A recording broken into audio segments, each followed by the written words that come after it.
E aí, pessoal, beleza? Aqui é o Giovanni de novo, e dessa vez eu vim trazer um quadro um pouco diferente aqui, que eu resolvi chamar de Dicas da Engenharia, por falta de um nome melhor, na verdade. A ideia desse quadro é trazer algumas dicas de algumas coisas que eu acho que são interessantes para vocês aí nessa caminhada do curso de engenharia. E o que melhor, né, para começar essas dicas do que conversão de unidades, que eu acho que é um tema extremamente recorrente aí dentro de qualquer engenharia. E na engenharia química mesmo, eu passei por diversas vezes por conversões de unidade. E eu lembro que no início eu usava muito regra de 3, era regra de 3 ali, regra de 3 lá. E afinal, a regra de 3 é o melhor jeito, é o jeito mais eficiente de fazer conversão de unidades? A verdade é que não. Eu vou mostrar para vocês aqui um jeito bem mais fácil e bem mais dinâmico para você converter unidades. Bom, imagina que você está no seu exercício e você encontrou aí essa unidade esquisita, BTU por hora pé quadrado por grau Rankine, e precisa transformar em watt por metro quadrado e grau Celsius. Primeiro que você precisa entender se você pode transformar uma coisa na outra. Aqui está tudo ok, uma unidade de potência sobre uma unidade de área sobre uma unidade de temperatura.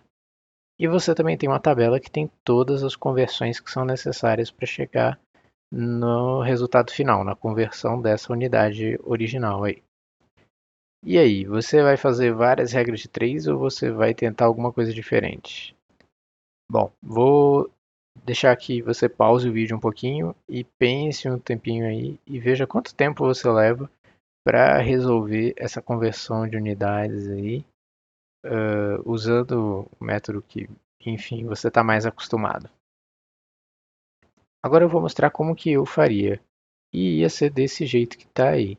Eu ia transformar cada uma daquelas equivalências numa espécie de fração. E eu ia multiplicar todas essas frações e chegar no resultado final. Mas, obviamente, a gente não pode fazer isso de qualquer jeito. Existe uma maneira que você coloca essas frações, essas equivalências, de maneira com que nós chegamos no resultado final, que é de 5,68 watt por metro quadrado grau Celsius. Então, com apenas algumas divisões, a gente chegou no valor, né, em uma linha só. E nem precisou usar nenhuma regra de 3. Mas afinal, como que funciona isso aí? Existe uma regrinha melhor que a gente pode seguir para sempre acertar essas conversões? A resposta é sim, certo? A gente precisa utilizar a análise dimensional. Como que vai funcionar? Bom, cada uma daquelas conversões intermediárias, que seria hora para segundo, BTU para joule e assim por diante, cada uma delas vai funcionar como uma divisão numerador sobre denominador, uma fração. Então, por exemplo, hora para segundo, a gente faz uma hora sobre 3.600 segundos, ou 3.600 sobre uma hora. E o que vai definir qual unidade fica no numerador ou no denominador é justamente a unidade original. Então, por exemplo, na nossa unidade mãe lá, 1 BTU por hora, pé quadrado, grau Rankine. A hora, a gente vê que fica no denominador, certo?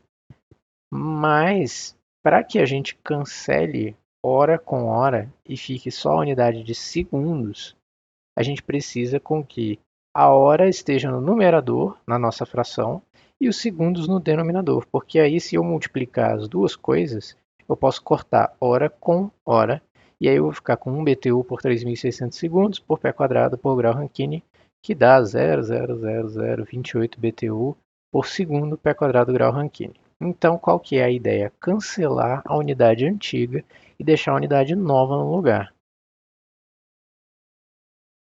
Outra coisa que costuma acontecer são unidades elevadas a expoentes, e isso é bem comum no caso de medida de distância, então metros, pés, polegadas, centímetros, né?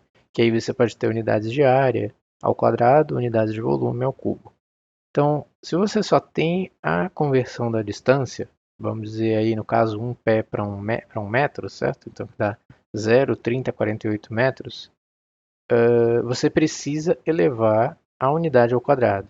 Então, o que, que é equivalente ali na nossa unidade mãe, que era o BTU, segundo, pé quadrado e grau Rankine? A gente precisa fazer essa conversão, que é 1 pé para 0,3048 metros, ser elevado ao quadrado. Então, na prática, você vai cancelar pé quadrado com pé quadrado, ficar com metros quadrados.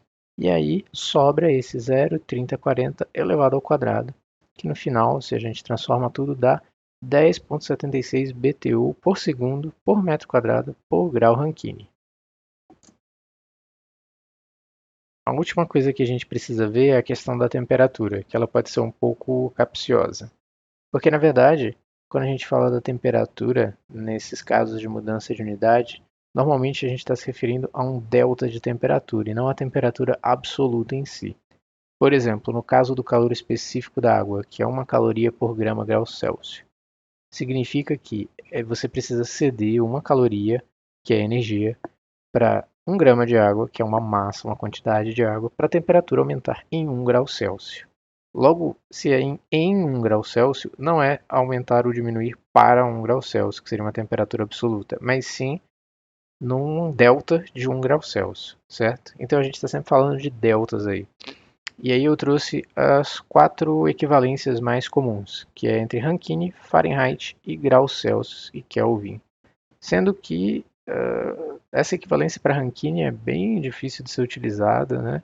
Realmente ela só aparece em pouquíssimos problemas, mas nos outros casos é bem comum, né? Fahrenheit, Celsius e Kelvin vão aparecer em vários problemas e é interessante você entender essa equivalência aí que existe, esses equivalência principalmente aí dos 9 Fahrenheit para 5 Celsius e 9 Fahrenheit para 5 Kelvin, que são as que dão mais trabalho, já que o delta de Celsius para Kelvin é na prática 1 para 1. Bom, por que não resolver agora alguns exercícios, né? O primeiro exercício é bem facinho, é uma medida de densidade que está em libra-massa por pé cúbico e a gente quer passar para grama por centímetro cúbico. Nesse caso, a gente precisa da conversão de grama para libra e pé para centímetro. Lembrando que a conversão de pé para centímetro precisa ser ao cubo, porque essa unidade está ao cubo. A gente vai terminar com 0,512 gramas por centímetro cúbico. Esse segundo é uma bem esquisita mesmo, tirei de um livro de reatores químicos, a constante de velocidade de uma reação catalítica. Nesse caso, é um bom treino para a gente aqui. As conversões que a gente precisa são de hora para minuto, de libra-massa para quilograma e de atm para quilopascal. Nesse caso, precisamos elevar a medida de pressão a 1,5 para atingir uma homogeneidade aí dimensional. E a gente chega nesse valor de 10.488,4 mol por minuto, quilograma, quilopascal a 1,5. E a última conversão que eu botei aí para a gente fazer é a conversão da constante universal dos gases ideais de BTU Rankine Libra-mol para Joule Kelvin mol.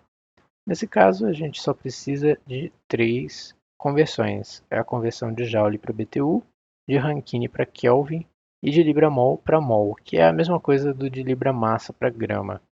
E chegamos no valor de 8,31, que é a constante universal dos gases ideais, só que para energia, certo? E é isso, gente. Eu acho que deu para ter uma ideia boa de como que a gente faz análise dimensional. E comentem aí se vocês acharam que foi útil esse vídeo e se vocês conseguiram realmente entender como funciona aí a análise dimensional. Eu vou ficando por aqui e até a próxima.